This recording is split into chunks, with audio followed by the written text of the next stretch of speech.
છે good Friday ચર્ચે તો આજે તો મોયારું મહિલા સાથે મોટી થયા છે તેથી પ્રોગ્રામ આપણે કારણ કે અલગથી ખાઈ વડે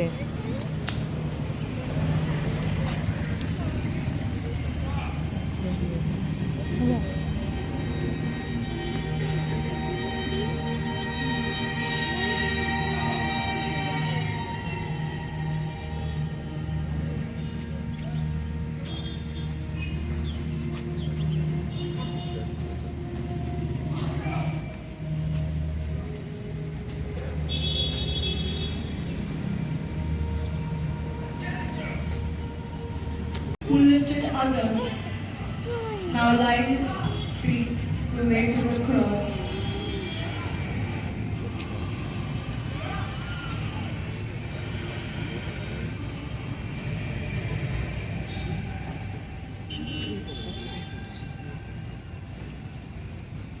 I was there just earlier this week, cheering him with a crowd, waving palm branches. I put my cloak on the ground for him as he entered the city. This was to be our king. And here I am today, again standing another crowd. This time I saw him fall, not the king I had thought. Some laughed, some shouted. I stayed silent. I did nothing. This is not the victory I was looking for. Is this my king, mocked, beaten, bloody, walking to his death? Am I ashamed I even cheered for him? Am I afraid to do something now? Is my silence just as worse as the soldier's whip?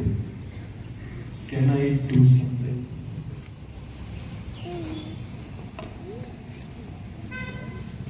James chapter 4, verse 17. Anyone then who knows the right thing. Voices rise, feet move, and the moment feels swallowed by chaos. Yet in the midst of this noise and confusion, one woman steps out. She does not wait. She does not hesitate. Breaking through fear, through the press of the crowd, she comes close to Jesus. With a gentle courage, she lifts the cloth and wipes his bloodied, wounded face. It is a small act, almost unnoticed by many. But in that moment, something changes. Love breaks through cruelty. Compassion shines in the darkness.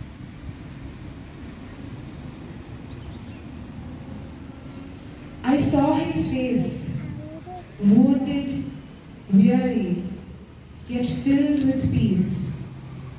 Everything in me said, stay back. It's not Along the rough and unforgiving road. Jesus is weakened, his wounds deeper, his strength fading, his body trembling beneath the weight of the cross.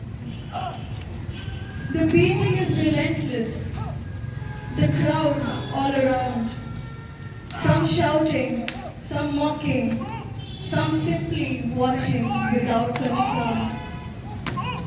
And then his steps falter once more. Even with Simon's help, the burden becomes too much, and Jesus falls again. This time heavier, more exhausting than before. He lies there, struggling for breath. For a moment, it seems impossible to rise again.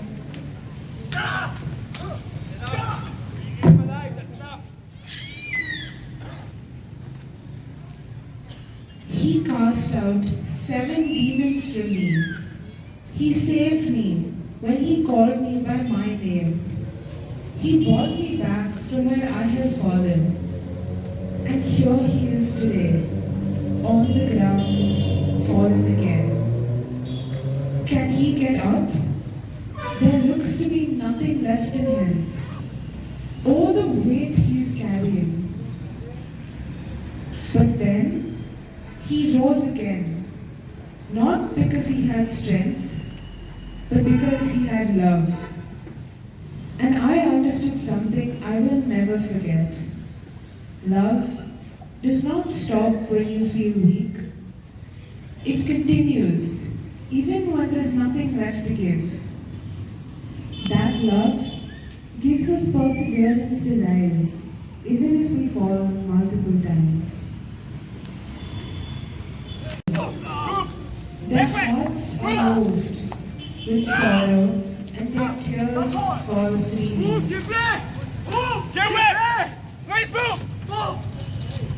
But Jesus stops and turns towards them.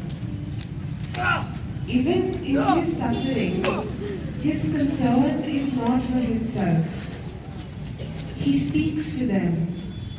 He calls them beyond sorrow, beyond sympathy for himself, to reflection, to repentance, to a change of heart. He says, "Daughters of Jerusalem, do not weep for me. Weep for yourselves and for your children." True compassion is not only about feeling, but about transformation.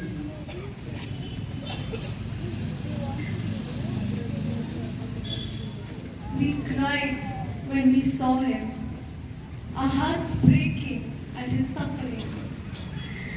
Then he turned and looked at us. The same look in his eyes we have seen all these.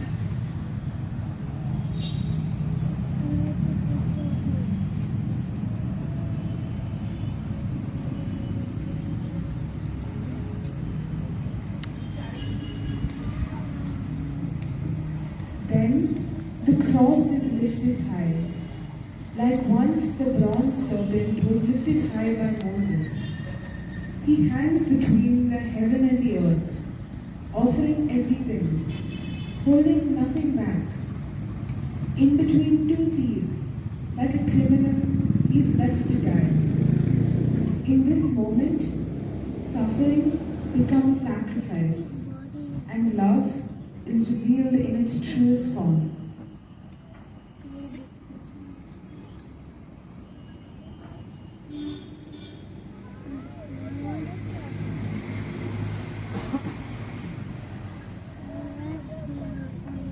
I am the tree of execution, cut down by an axe and forced unto him.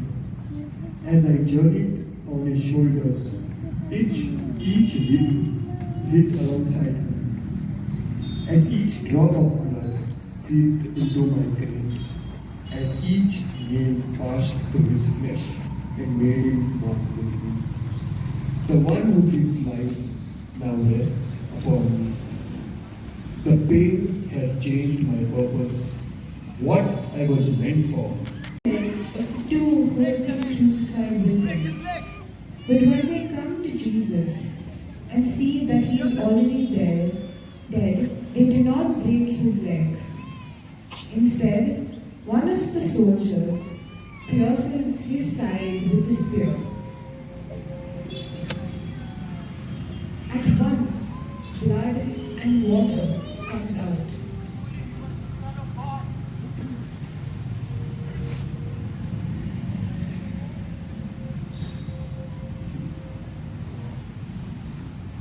Jesus is lowered, slowly, gently. His body is taken down, broken, wounded, lifeless. The same hands that once touched the sick and made them whole now lie still,